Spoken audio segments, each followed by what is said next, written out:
প্রতিদিন সকালে ঘুম থেকে উঠে এক অদ্ভুত অস্থিরতা। সারা দিন কাজের চাপে নিজের অস্তিত্ব ভুলে যাওয়া। আর রাতে বিছানায় শুয়ে হাজারটা দুশ্চিন্তার পাহাড়। এই গল্পটা কি আপনার একার? আপনি একা নন। আজকের এই ইঁদুর দৌড়ের যুগে আমরা সবাই এক অদৃশ্য মানসিক চাপের বোঝা বয়ে বেড়াচ্ছি।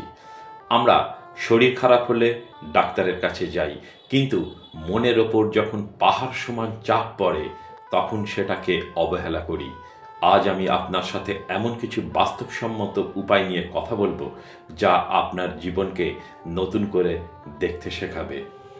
ডিজিটাল ডিটক্স ও নীরবতা।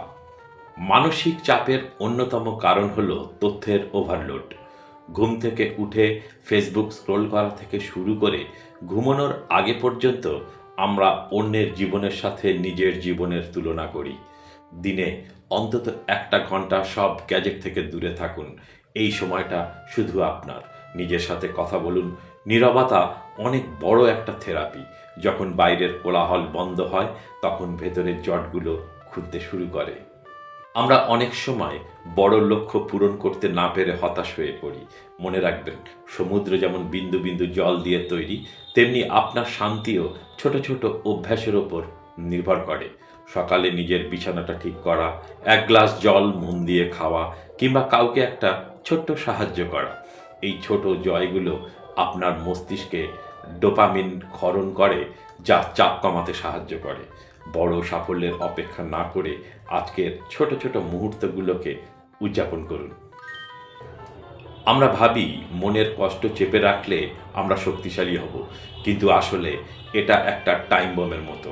আপনার কষ্ট, রাগ বা ভয় কাউকে বলুন। যদি বলার মতো কেউ না থাকে, তবে একটা ডায়েরিতে লিখুন। কাগজের পাতায় যখন আপনি মনের কথাগুলো নামিয়ে দেবেন, দেখবেন আপনার মন অনেকটা হালকা হয়ে গেছে। নিজের আবেগকে স্বীকার করা দুর্বলতা নয়, বরং এটি সুস্থ থাকার একটা লক্ষণ।